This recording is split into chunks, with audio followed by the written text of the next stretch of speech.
بتبدأ أحداث فيلمنا النهاردة مع بطل الفيلم آدم كلاي، الراجل اللي بيربي نحل وفي نفس الوقت بيقتل ناس بدون ما عينه ترمش حد. غريب أوي الموضوع، بس خلينا نشوف إيه اللي هيحصل. البطل بتاعنا اسمه آدم كلاي وعايش في الريف في منطقة ماساتشوستس الأمريكية، وشغلته إنه يربي خلايا النحل في حظيرة. الحظيرة دي مأجرها من ست عجوزة طيبة جدا اسمها إلويز باركر. إلويز كانت معلمة متقاعدة عايشة لوحدها في البيت، وعلاقتها بآدم كانت حلوة جدا. هو شايفها كأنها أهم إنسانة في حياته، وهي بتعامله بحنية وبطريقة جميلة جدا، وبتقوله إنه الوحيد اللي بيهتم بيها فعلا أكتر من بنتها. في مشهد هادي وجميل، ولو ما كنتوش عارفين إن الفيلم ده أكشن كنتوا هتفتكروه إن فيلم درامي عن الوحدة وكبار السن. بس بره الإطار الجميل ده، آدم شخصيته غريبة جدا، ساكت طول الوقت، مش بيحب يتكلم كتير، وعينه فيها نظرة أنا جاي من حياة تانية خالص. يعني أول ما تشوفه تحس إن النحل ده مجرد ستارة، وفي يوم ما هتقع الستارة دي أكيد. إلويز ويا ريتها ما كانت لمست الكمبيوتر أصلا بصراحة، يعني فجأة بتظهر لها رسالة على الشاشة وتقول لها إن في فيروسين خطيرين على الجهاز، ويجب عليها أن تتصل بالرقم المعين اللي مكتوب لها على الشاشة. وهي زي أي ست كبيرة مش فاهمة في التكنولوجيا تتصل على الرقم على طول، وتقع في فخ نصب واحتيال كامل من غير ما تحس. الرقم ده بيوصلها بكول سنتر نصب محترف شغال بقاله سنين، وبيسرق فلوس الناس بطريقة الدعم التقني المزيفة. وإلويز مش بس بتضيع فلوسها الشخصية، لا كمان بتضيع 2 مليون دولار فلوس الجمعية الخيرية اللي هي مسؤولة عنها. عايزكم تتخيلوا كده الإحساس، ست عجوزة طول عمرها بتساعد الناس، وفي لحظة واحدة كل اللي بنته يضيع في الهواء بسبب نصابين قاعدين قدام شاشات في كول سنتر بعيد. طبعا الإحساس بالخزي والعجز اللي عملته يكسرها تماما، وفي لحظة ضعف تاخد قرار صعب جدا وللأسف بتنتحر. وآدم بالليل بيخبط عليها عشان كانت عازماه على العشاء، فبيخبط على الباب لقى إن الباب مفتوح، فدخل لاحظ إن إنذار الحريق شغال، فبيبص في الصالة لقاها قاعدة وللأسف كانت انتحرت. طبعا أي حادثة وفاة غريبة هتيجي شرطة وتحقيقات، وهنا تدخل شخصية مهمة جدا في الفيلم،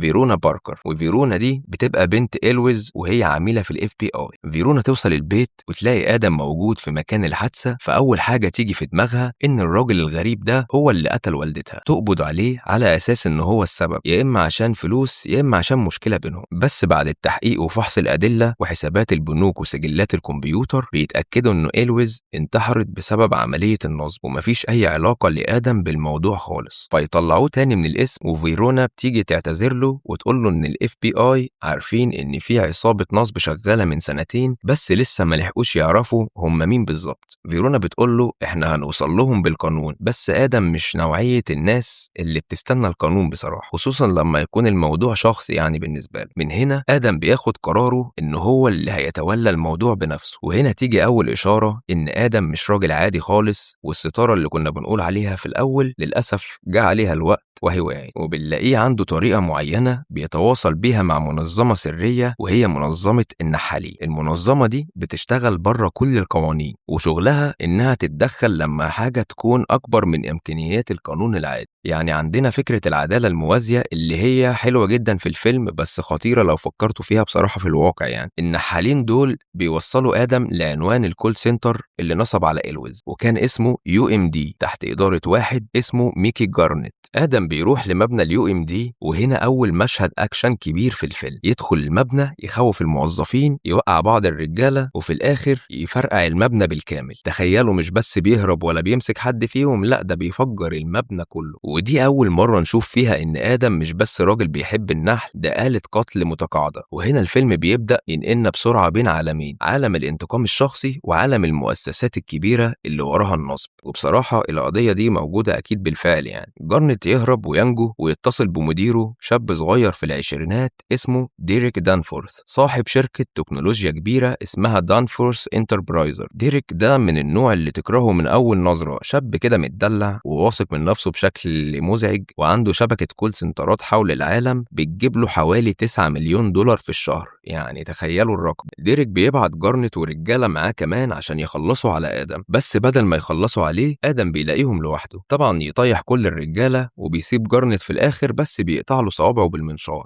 رسالة واضحة إن الموضوع مش هيخلص بسهولة. جارنت من شدة الرعب يتصل بمديره وهو واقف على الكوبري، وآدم يكون لحقه لحد هناك ويربطه في العربية ويقتله. وديريك سامع كل حاجة في التليفون، وآدم يقول له بشكل مباشر إنه جاي عليه هو الدور التاني. لحظة مرعبة لديريك، أول مرة في حياته يحس إنه فلوسه ومكانته مش هيقدروا يحموه. ديريك يروح يستغيث بواحد اسمه والاس ويستوايلد، وهو مدير الأمن في شركته ومدير سابق في وكالة CIA. والاس ده شخصية فيها كاريزما غريبة، عجوز هادي بس عينه شريرة، وهو اللي يعرف الحقيقة المرعبة إن آدم ده عضو سابق في منظمة النحالين. والاس بيشرح لديريك إن النحالين دول منظمة مخابرات جامدة جدا بتحمي أمريكا وبتشتغل فوق وبره أي سلطة حكومية، وفكرهم كله مبني على خلية النحل. كل واحد فيهم عنده دور، والخلية ككل أهم من أي عضو فيها. يعني لو حد هدد الخلية، حد منهم بيجي يتصرف. والاس بيقول كلمة مهمة، إن النحالين دول لو حد فيهم عادي أو حتى متقاعد قرر إن هو يتحرك في يوم، فما فيش حتى جيش كامل يقدر يوقفه. الجيش العادي قدامهم هيبان كأنه فريق كشافة يعني. ديريك يبقى مرعوب طبعا، وهنا الفيلم بيوضح إن الخطر اللي جاي على ديريك مش بسبب غلطة بسيطة، ده بسبب إن الراجل اللي ضايقه كان زمان من نخبة القتلة المدربين في العالم، وقرر يتقاعد ويكون مؤدب. والاس يطلب مساعدة CIA، ومدير الوكالة اسمه هاورد يتواصل مع منظمة النحالين نفسها عشان يعرف لو يقدروا يوقفوا آدم. النحالين يردوا إن آدم متقاعد، يعني مفيش سيطرة رسمية عليه دلوقتي.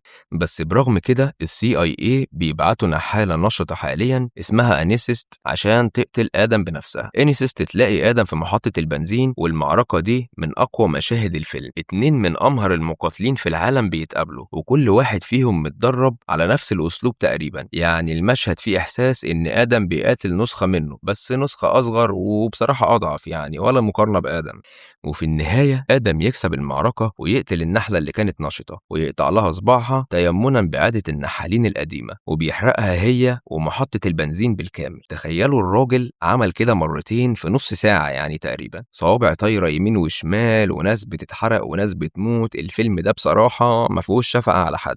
وبعد الحادثة دي منظمة النحالين بتاخد قرار رسمي إنها تعلن الحياد، يعني مش هتدعم ولا هتحارب آدم، وده يسيب والاس وديريك من غير أي حماية حقيقية من جهتهم. فعليا آدم بقى لوحده قدام كل أعدائه، بس برضه هو لوحده أخطر من كتيبة كاملة بصراحة يعني، فمش فارق كبير يعني في الآخر. يعني آدم قصادهم كلهم. It's fair enough. آدم بيستغل صباع إنيسيت عشان يدخل أحد المجمعات الخاصة بيها ببصمة صباعها، وهناك بيلاقي معلومات عن الكول سنتر الأساسي اللي ديريك بيدير منه شبكة النصب بالكامل حول العالم. في نفس الوقت فيرونا وشريكها مات وايلي يكونوا قد توصلوا لنفس النتيجة، إن هدف آدم الجاي هو مبنى ضخم اسمه يونايتد سنتر 9 ستار في بوسطن، وهو المركز اللي بيدير منه كل الكول سنترات بتاعته ديريك حول العالم. والاس يجمع فريق عمليات سرية بقيادة واحد اسمه بيتس عشان يحموا المبنى ويقتلوا آدم قبل ما يوصل. وفي نفس الوقت FBI كمان عندهم فريق السوات حوالين المبنى.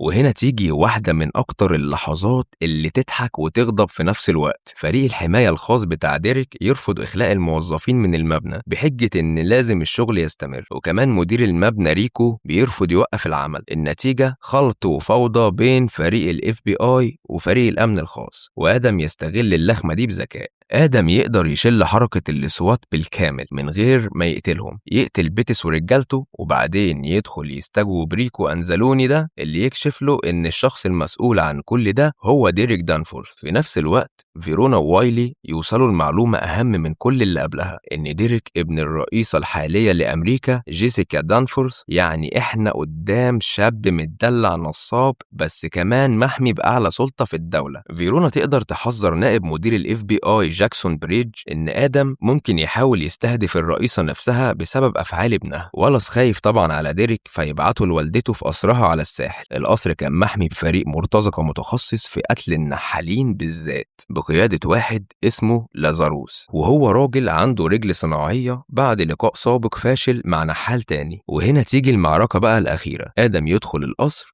ولازاروس وفريقه يحاولوا يستخدموا كل تدريبهم المتخصص ضد النحالين عشان يوقفوه. المعركة طويلة وعنيفة ومليانة دمار، بس في النهاية آدم بيكسر الفريق بالكامل بما فيهم لازاروس. وفي نفس الوقت جوه القصر بتحصل مواجهة بين الرئيسة جيسيكا دانفورث ونائب المدير بريدج وديريك. وهنا بيكتشف تفصيلة خطيرة جدا، إن ديريك ما كانش بس نصاب عادي، لأ هو استغل خوارزميات تابعة للCIA كانت في الأساس مخصصة وصل للأمن القومي عشان يتلاعب في نتائج الانتخابات ويضمن فوز والدته بالرئاسة. يا غشاشين، يعني تخيلوا معايا حجم الفضيحة، نصب على جايز زي إلوز من جهة وتزوير انتخابات رئيسية من جهة تانية. الفيلم هنا بيحاول يقول لنا إن الفساد الصغير والفساد الكبير في الآخر بيكونوا مربوطين ببعض. آدم بيكمل طريقه وبيوصل لديريك، وبعد كل اللي حصل يقتله. الانتقام أخيرا بيكمل، وإلوز أخدت حقها بطريقة آدم الخاصة مش بطريقة المحاكم والقانون. وبعد كل الدمار ده آدم بيختفي بهدوء زي ما ظهر بالظبط، من غير أي احتفال مثلا أو خطبة نهاية طويلة ولا حاجة. الرسالة اللي الفيلم بيحاول يقولها إن في حراس غير مرئيين